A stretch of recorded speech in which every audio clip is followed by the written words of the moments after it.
Hello everyone, welcome to another very exciting episode right here on the MIgardener channel. I'm so excited for this episode, and I know you all are going to love it because in this episode we're going to talk about how to increase your germination rates and get the most success when seed starting. Now, when we start seeds, we always typically get a lot of questions as it pertains to germination rates and just seed starting issues. And so I figured I'd do this episode now because we just started some seeds. We're getting a lot of success. As you can see, we've got so much stuff starting to germinate. We've got our lettuce and our radishes are beginning to germinate as well. Everything looks so beautiful. As it gets closer to seed starting season, I want to make sure that everyone gets this information so that you all have success, because I think seed starting is one of the trickiest things, yet it can be one of the most rewarding things about gardening. Starting things from seed itself just gives you such a rewarding experience because you know that you did it and you had control the entire time over your plant and what you fed it and what you sprayed it with and everything like that. So the first thing I want you all to do is grab yourself a seed packet that you're going to be starting. Make sure that you read the back. That's the first tip that I have for all of you, is read the back. There is so much information on our seed packets here, and I can't speak for everyone, but I know for us, we put information on the back of our seed packets to help all of you get the information that you need about growing this specific crop. And for me, I just grabbed cucumber. I grabbed it right off the shelf, so I'd have an example in my hand. And the first thing you're going to see is planting depth. Now, planting depth is the second reason your seeds will not germinate as well. Or I guess if you are a half glass full type person, it's a reason that you can improve to increase the germination rates. But for most people, the reason why your seeds are not germinating is because you're planting them too deep. General rule of thumb is no deeper than 2 times the thickness of the seed.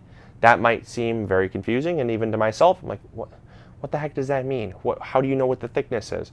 And if it's something like a pumpkin seed, you know, which way is thick? Who knows? I don't know. So I generally say, so it's pretty universal, is no deeper than the thickness or the length of your pinky nail finger. I found that to be a very effective way to get seeds to germinate, because oftentimes if you're planting them too deep, what can happen is that the seeds just don't have enough energy to sprout or to get all the way up through that soil. If you're planting your seeds an inch deep or so, or deeper, I certainly hope not, but if you are, there's often not enough energy for that plant to push all the way through that soil, and you'll find that it rots in the soil. Tip number 3 to getting your seeds to sprout as best as you can is check the date. If you have old seed, chances are you're not going to have as good of germination rate as you would with fresh seed. So many people, I see this, so many people purchase seed and they might not use it all, or they buy a ton of it and just kind of stick it in a box for later. Maybe they'll plan on getting it to it another time, or maybe it's on sale and they just purchase a bunch of it. The thing is seeds will last. As you've seen, we were able to sprout an 85-year-old tomato. Seeds will last. But if you're someone that's concerned about germination rates always, this is a universal thing, will always decrease over time. The one that's coming off the top of my head right now is onions. I see so many people trying to start onion seeds 3 or 4 years old, and onion seeds will lose their viability at a rate of 25% per year. So if you have a 100% germination rate to begin with, which it almost never is 100%. It's usually something more like 98, 95%, something like that. When you have, let's say you just take a 100% germination rate, after the first year, your viability of that seed has dropped down to 75% or lower. That means 3 out of every 4 seeds, which still might not be the end of the world for some people. But the next year after that, you're now down to around 50%. And then the year after that, you're down to 25%. Granted, that's still 1 out of 4 seeds, but for me, I don't want 1 in 4 odds. I'd prefer, I'd prefer 98 out of 100 odds in my opinion. So I always recommend starting with fresh seed. But as you can see, old seed does not germinate as well as new seed. And on that note, for viability and prolonged seed storage, I want to make sure that everyone knows this. I see a lot of times people posting links to these survival seed vaults. I'm not knocking them, but if you're trying to keep your seeds for a doomsday seed vault and you have anything other than maybe a tomato, which keeps its viability for a very long time, or some squash can keep their viability for a very long time. Squash and tomatoes are the only things that I know of that can keep their viability past 10 or 15 years. Everything else typically drops off to around 0%. So if you're someone who's purchasing a seed vault from the internet, not even from a specific source, but just off the internet in general, just know that I certainly hope that doomsday comes within a year or two, because if you need to use those seeds in a pinch, you're going to be very disappointed, not only that you did not invest maybe in some dry food rations or something else more usable, but it's just a general waste of money. So just know that. I mean, I'm not knocking them. I think everyone has a place to sell seeds for different niches, and there are certain people that want to have a preparedness seed storage. I think it's a great idea. Just note that the viability naturally will drop off. It doesn't matter if it's in Mylar or if it's vacuum packed or if it's got silica gel packs. It just really does not matter. The seed viability will drop off over time. Now, the next thing I want to talk about is soil moisture. This is so important because when talking about how moist a soil is, there's kind of a lot of gray area. What is moist? What is moist soil? Moist soil, by a gardener's definition, a master's gardener's definition, would be considered moist enough to hold on to moisture, but not so moist that when you squeeze it, water can drain freely through. If you have moist soil, it should never be so damp that when you squeeze it, you see water running out. If you don't see any water running out, then it's moist. If it feels dry, then it's not moist enough. There's a very fine line, but having moist soil is crucial to germination rates because the seeds need moisture to germinate, but too moist, and as I stated in the beginning, it will allow mold and fungus and even things like fungus gnats and other things like that, which we'll also talk about, to get in and consume the organic material, being your seeds, which is never good. Now, the next thing I want to talk about is seed temperature. So as it pertains to seed starting temperature, this is also a gray area. There's a lot of unknowns as gardeners are starting their seeds. What seeds need hot soil? What seeds need warm soil? What seeds like cool soil? And basically you can remember it this way. If it's a summer crop, they like warm soil. If it is a winter or fall crop, they can handle, not that they wouldn't mind warm soil, but they can handle cooler soil.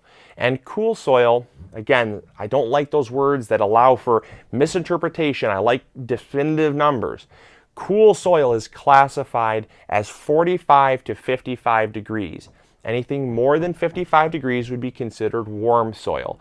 And warm soil, I prefer somewhere in the 65 to 75 degree mark, even though a lot of gardeners will kind of classify warm soil as right past that cool soil mark.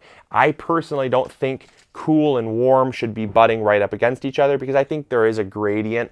But again, that's just me, that's my opinion.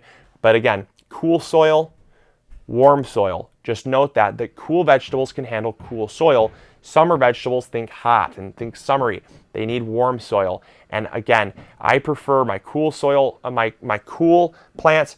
I typically give them around 45 to 50 degrees because they can handle it. And so I don't worry about any heat mats or keeping the soil really warm with lights or anything like that because they germinate just fine. But if I am starting things like tomatoes or peppers or squash, whatever, you name it, any summer crops, and I'm starting lettuce along with it, I'll have to make sure that the soil is warm to accommodate for those other crops that do need the warmth. And that does bring up the question about seed starting mats. Are they any good? Absolutely. Seed starting mats are a great resource for making sure the soil stays warm. But there's a but to that. Many seed starting mats do not have a self-regulated timer in which they shut off, meaning that your heat mat can heat up oftentimes to 100 or 105 degrees before the heat mat decides it wants to stop heating or hits its maximum temperature.